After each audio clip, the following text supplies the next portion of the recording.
Hey everyone, it's Samuel, and welcome to Plot Hooks, the podcast where we explore the arts of narrative and collaborative storytelling in the world's premier RPG, Dungeons & Dragons. Today in the Prime Material, the Circle of Wildfire Druid. In the Wilds, the Salamander. And in the Tavern, what would you do if a volcano was gonna erupt?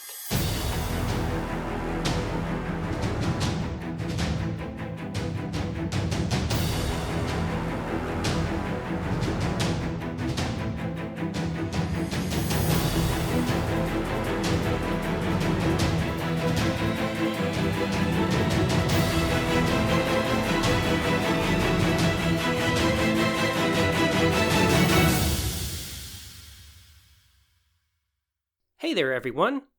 I hope everybody out there is having an excellent day. I'm excited to dive into the latest Dungeons & Dragons release, Tasha's Cauldron of Everything, with you as we look at the new subclass, the Circle of Wildfire Druid.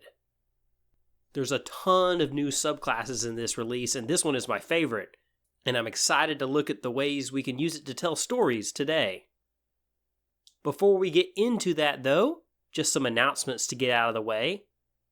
Since our last episode, our quest for 1K has gone one stage further. We hit the 700 follower mark, gave away the prize, and now our 800 follower mark giveaway is live on our social media. So be sure to check that out and enter to win some cool prizes as we keep marching on towards that 1,000 follower mark.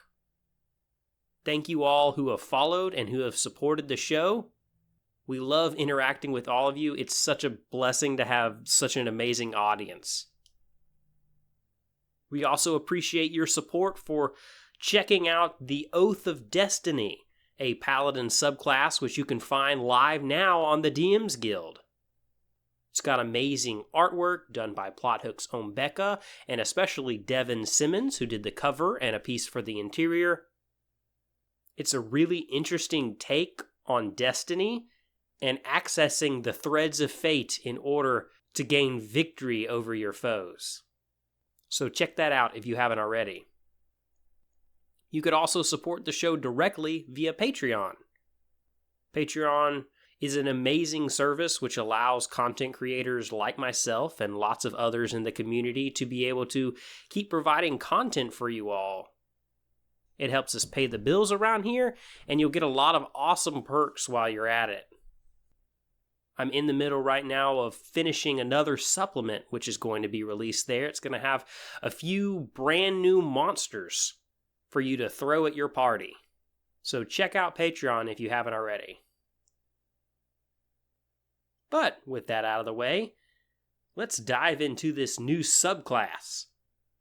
Way back in episode 18, we began a series on the Unearthed Arcana subclasses. You'll recall that Wizards of the Coast was releasing a ton of subclass material on the Unearthed Arcana, and back then we looked at the Clockwork Soul Sorcerer.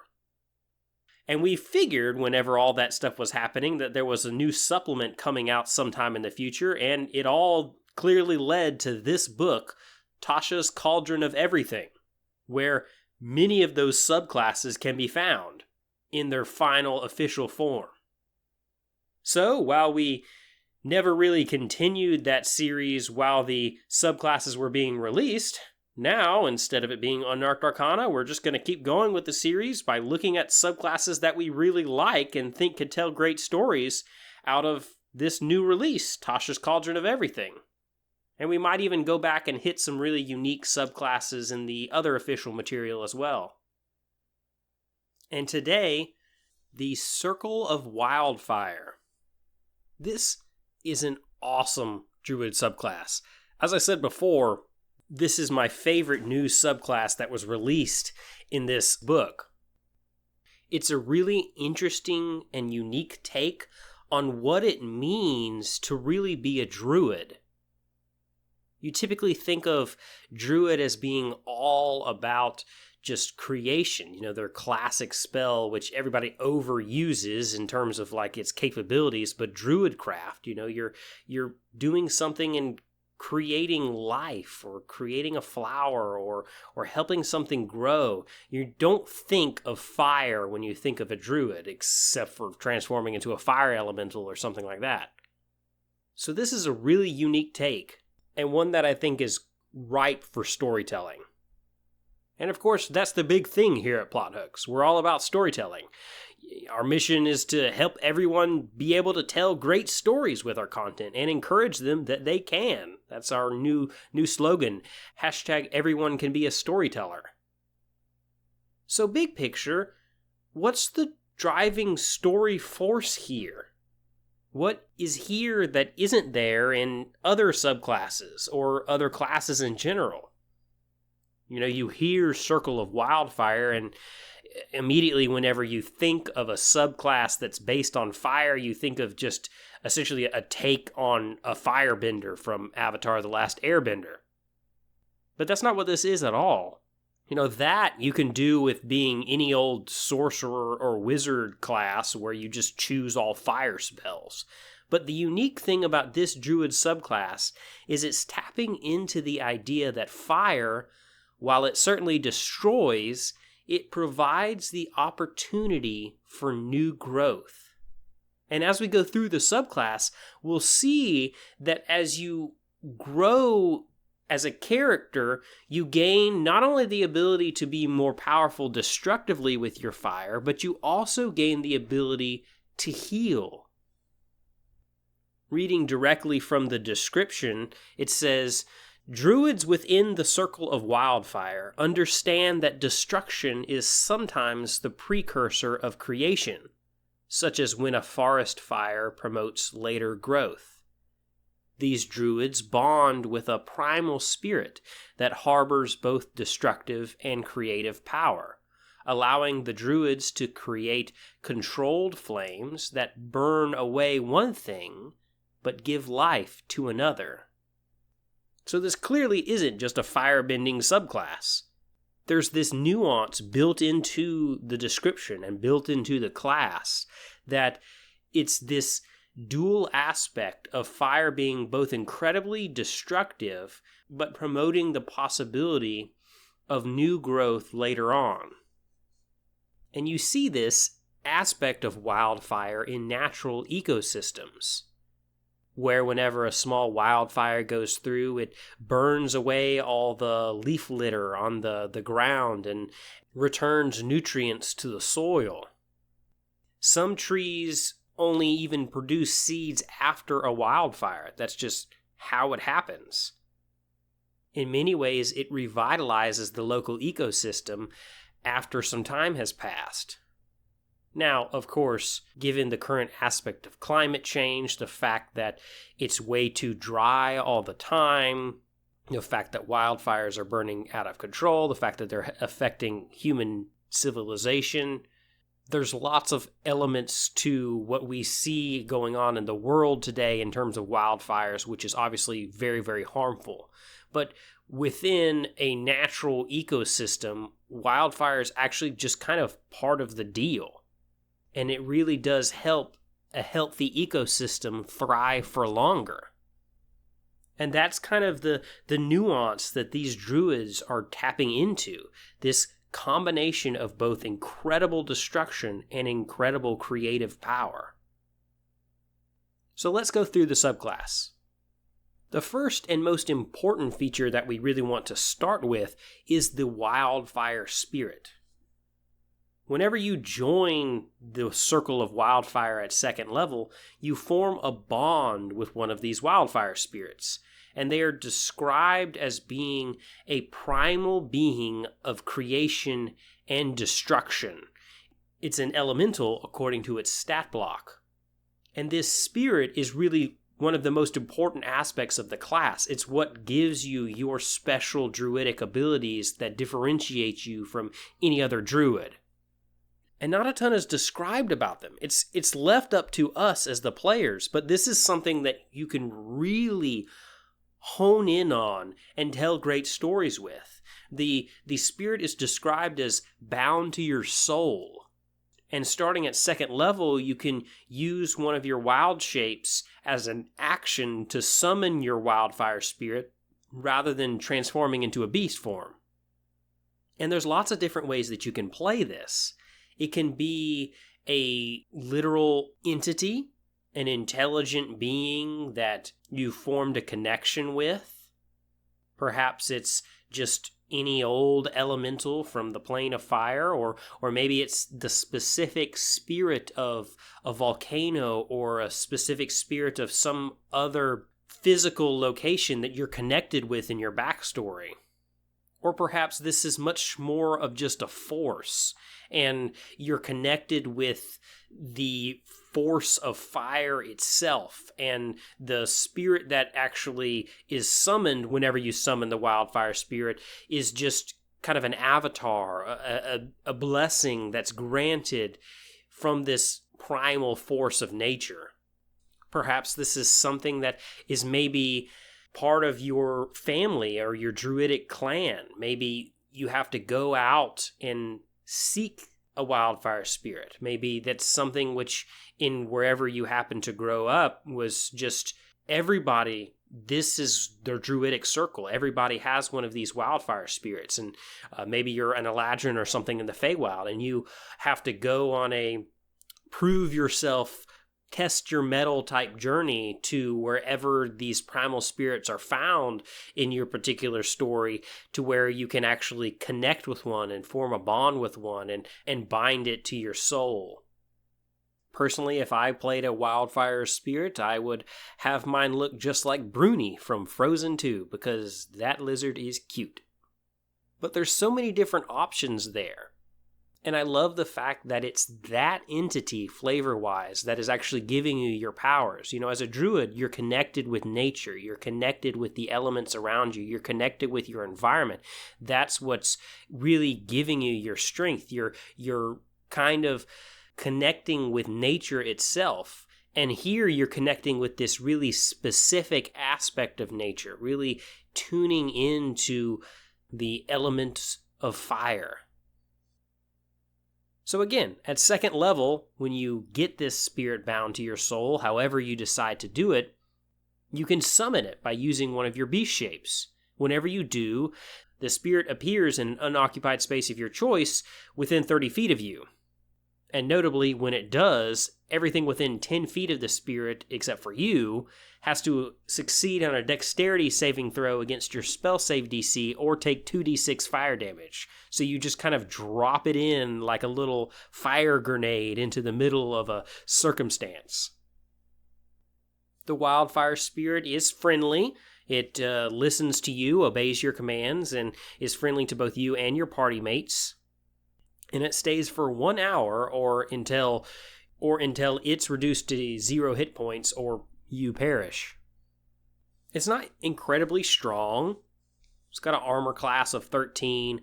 It's got hit points equal to 5 plus 5 times your druid level. So it gets pretty beefy. From 15 at the beginning, whenever you can summon it first at second level, all the way up to 105 when you're level 20. It's got a 30-foot speed and a 30-foot fly speed, but all it can do is hover. Its stats are really nothing to look at. The most interesting thing, though, is it has immunity to fire, of course, as you would imagine, and it can't be charmed, frightened, grappled, prone, or restrained. It does have some attacks. It can make a simple ranged fire attack called Flame Seed, which does on a hit 1d6 plus your proficiency bonus in fire damage. And it can also do a little bamf, a little fiery teleport, where it can transfer up to 15 feet away, and everything that was around it whenever it teleported away has to succeed on a dexterity saving throw or take 1d6 plus your proficiency bonus fire damage again. So it's nothing special, but it's just this little creature that you get to have around, a little representation of this spirit that you have made a bond with, or, depending on how you play it, the actual spirit you have made a bond with coming to aid you for a time. To me, I really just love this flavor. Of course, it is useful, especially at lower levels before that damage really gets outclassed, because it can fight. It listens to you and takes their turn in combat immediately after yours. You have to tell it what to do. It can only take the dodge action unless you actually command it to do something by using a bonus action on your turn. But it's still a little asset that you can have in combat. Even if the only thing that you do with it is use your action to bamf it in somewhere and deal 2d6 fire damage. So this is a really cool feature.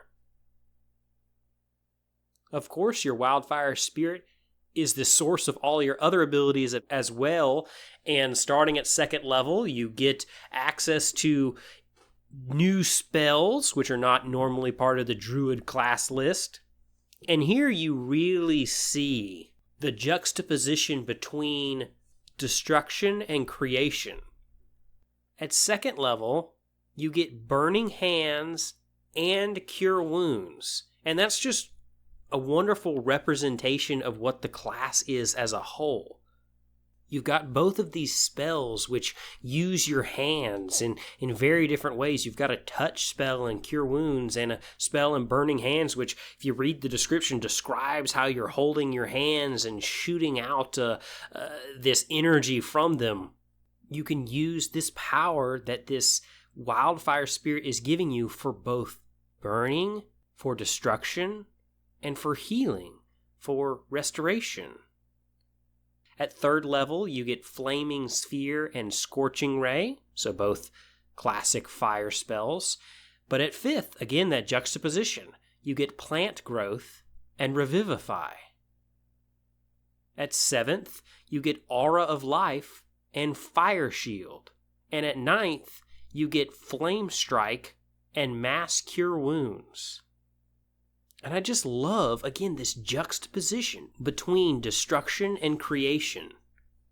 I can see a great character arc that can happen with a character who perhaps is much more aligned with destruction at first. And slowly, over time, they begin to learn the restorative aspects that these abilities give you.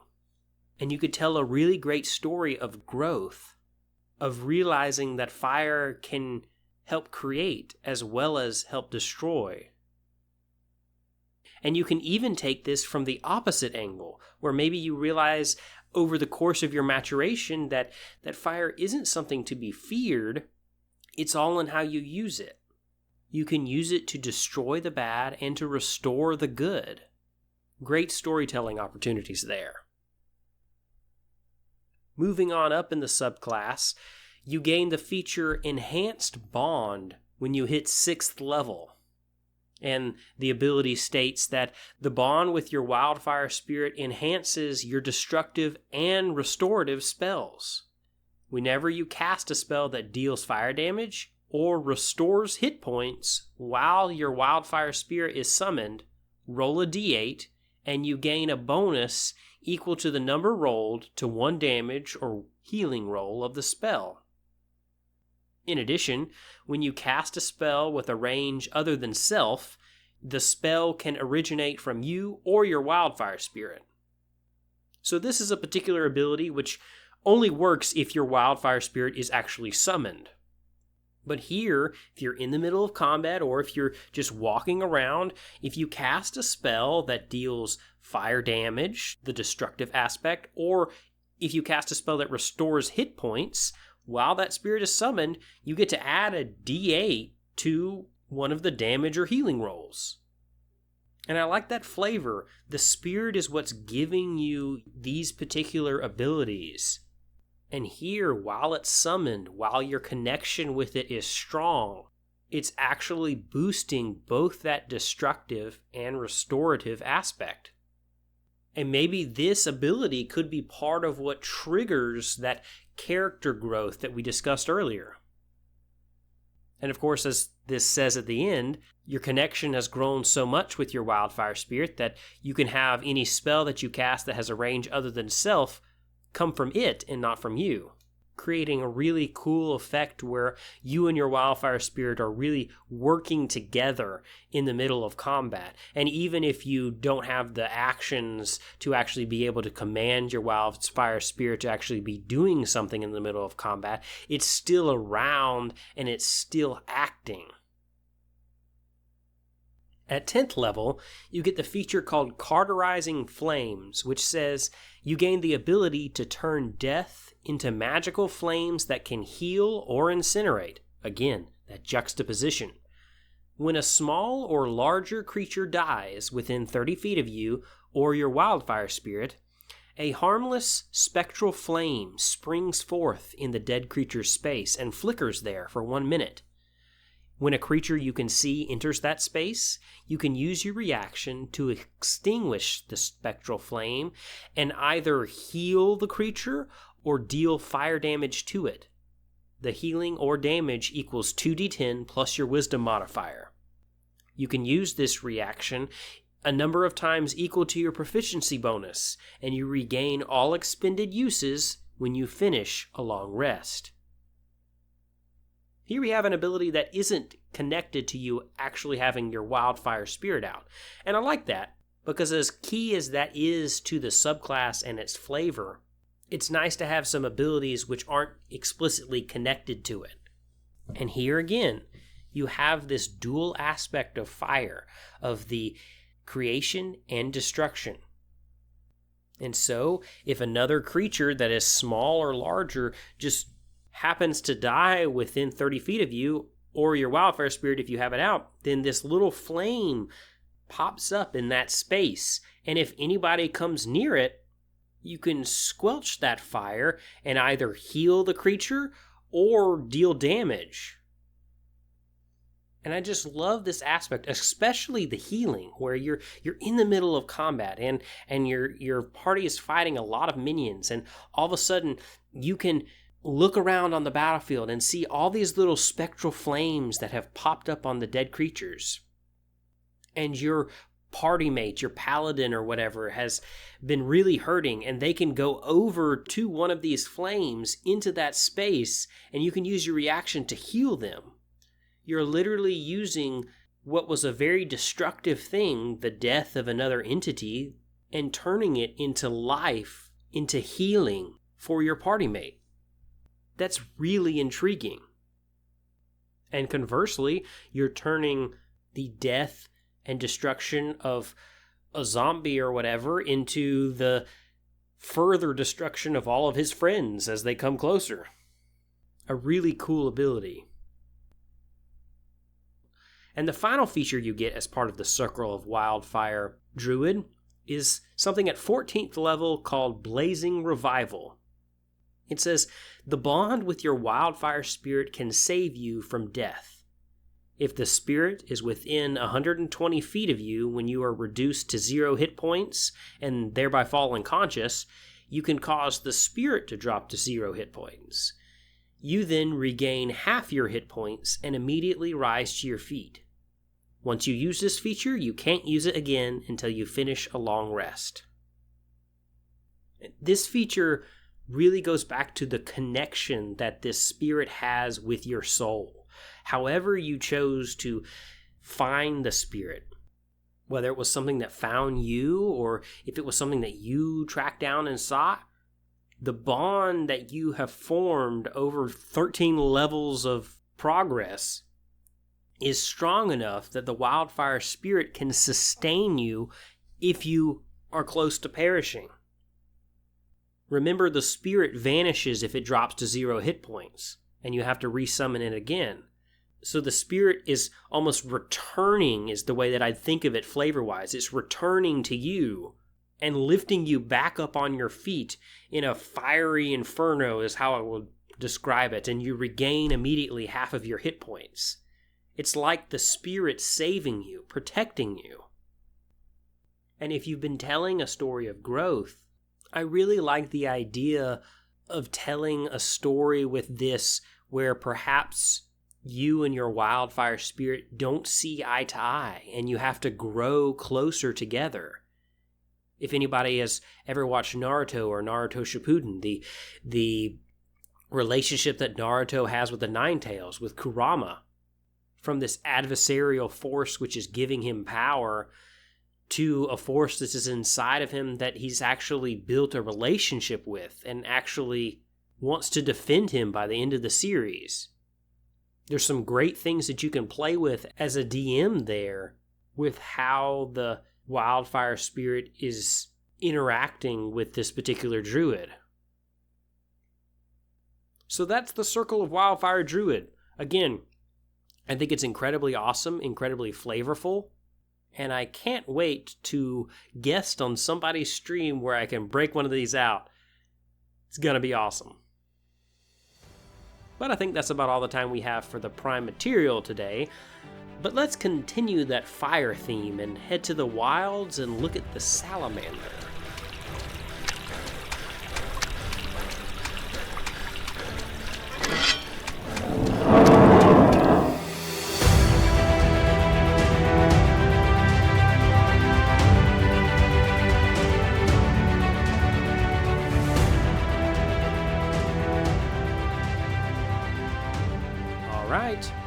Out here in the wilderness. Today we're looking at the salamander. These are elementals native to the Sea of Ash on the elemental plane of fire. And they look just like burning fire serpents. And that literally is what they are when they're young. But once they get fully grown, which happens within a year, they do gain arms and a much more humanoid style face. But they look to me kind of like what I would imagine an evil snake would look like if it was made out of lava and had spines and flames all over it. There's 2 stat blocks for them in the monster manual where you can find the fire snake, which is the younger version, and then the salamander itself, which is the fully grown version. The adult is a challenge rating of 5, whereas the young one is a challenge rating of 1. And they have some rather interesting lore associated with them. They aren't just beasts.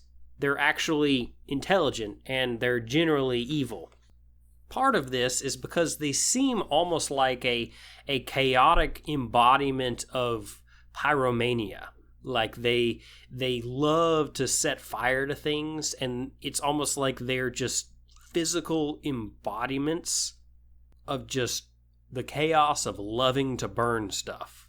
They can be great solutions to monster slaying quests where all of a sudden the mayor of a town hires the party to figure out what keeps setting fire to all of the crops. And you have to go out and figure out that it's a salamander and then deal with it. But they also have an extensive background with Efreets. The Efreeti are fire genies.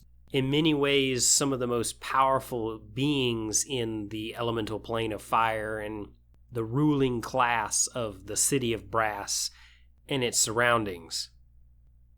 And the Efreet, as the genies are so bound to do, resorted to slavery. And they tried with the Azers, but that didn't work, so they instead subjugated the salamanders. And in many ways, even in free salamander colonies, that Efreeti way of life has actually been copied by the salamanders, where they begin to subjugate each other. Now again, that's official lore. As I've mentioned in the past with other things, this is something you might want to change. These are intelligent beings, and even if they have this type of experience in their past, each one is capable of making their own decisions. And they don't have to be deadlocked into this particular line of thinking. In fact, I think a really interesting way of using these in a story would be to perhaps have a party come in contact with a salamander that's running away from perhaps a free colony or just the subjugation of their Efreeti masters because they don't like the evil things that are going on around them and the evil things that they're being asked to do. You could just have them as the villain, of course. They're great if you want that type of story where you have this really tyrannical type of society structure that the party's interacting with, and if they're not a high enough level to really be interacting with a Freedy, then salamanders are a much lower CR version of that, if that's the story you want to tell. Again, I, though, would tend to using them in other ways. One of the ways is by using them as a smith, as a forge master. Their bodies are inherently hot, and in fact, both the fire snake and the salamander itself have a feature in their stat block where you take damage if you hit it or touch it with a melee attack within 5 feet. But as they fight, even as the salamanders are holding weapons, their weapons are glowing red with heat because they're heating up the metal. And they can take metal and begin to shape it however they want because they can literally heat it up to the forging point. And the lore states that they number among the greatest smiths in all the planes.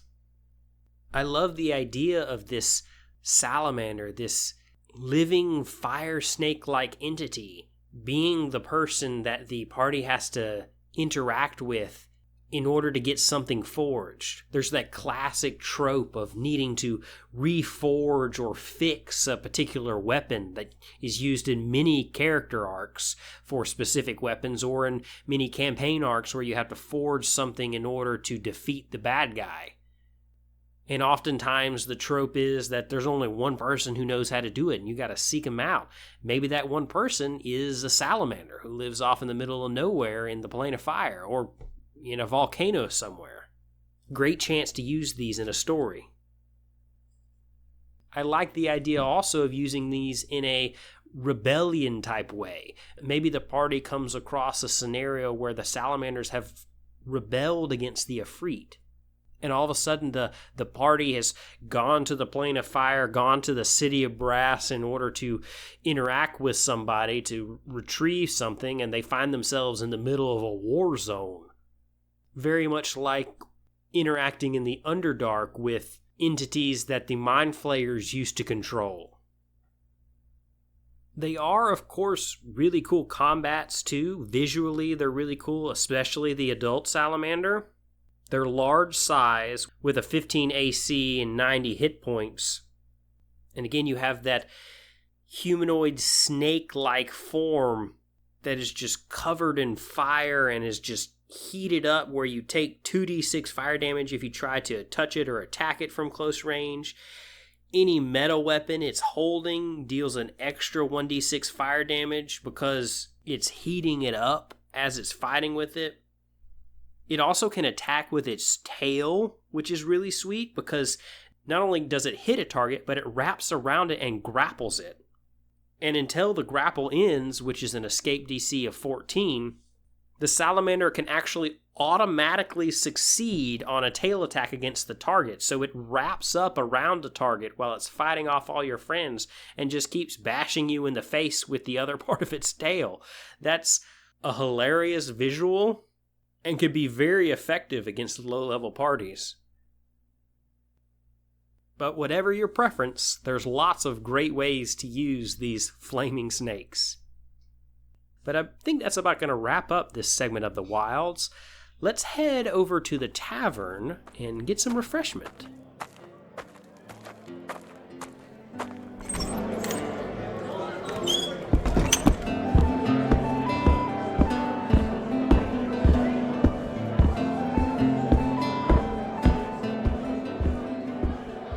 All right, we're out here in the Tavern. Today's plot hook, again, sticking with the fire theme. What would you do if a volcano was about to erupt? I like natural disaster tropes. I like the fact that many times you can see them coming, whether it be a storm on the horizon or a sandstorm bearing down on you from the distance. There's lots of great story opportunities there. And a volcano certainly provides that. as smoke begins to billow from the apex of this particular place, whether it was something that was known about or perhaps nobody even knew that it was a volcano to begin with. Maybe it hadn't erupted in a very long time. Now, the party and the surrounding area has to react to this upcoming situation. Is there something causing it? Maybe the party has to go into the caverns at the apex of the mountain and figure out that there's something there which is causing this increase in volcanic activity, and then they have to deal with it. Or perhaps they figure out that there's nothing that they can do, and they simply have to aid with evacuation, with the roleplay aspects of the conflict that comes from people trying to take care of themselves amidst a panicked environment with a volcano eruption on the horizon. That roleplay aspect can be great as well. And once the volcano actually does erupt, this is one of those circumstances that's great for a timed encounter, where you let the players know that they have 10 minutes in real time before the lava reaches the town. And they have to think on their feet, figure out really fast what they're going to do and how they're going to deal with this scenario, because there's something barreling down on them which is going to turn this city into fantasy Pompeii. And as powerful as D&D characters are with all of their magical abilities, if it's a powerful enough volcano, they're not going to be able to stop everything very easily. They're going to have to be very creative and really think on their feet. Or they could just flee, and then they have to deal with the consequences in that way. But I like putting these type of things in front of parties because they have a real big decision to make, and their decision is going to make a lasting impact on what happens to this region. So it can provide a great opportunity to tell some stories. But I think for now, that's going to wrap up this week's episode of Plot Hooks. Thank you very much for listening. Be sure to rate and review the podcast on wherever you happen to be listening to it. Please check out Plot Hooks on Patreon and support the show there. And support the show by checking out Oath of Destiny on the DM's Guild. Thank you all very much for being with us on today's show. From all of us here at the Plot Hooks team, me, Samuel, thanks from Matt, Mike, Steve, Dave, Zach, Becca, and podcast Pupper Ellie. We'll see you all again next week for another episode of Plot Hooks.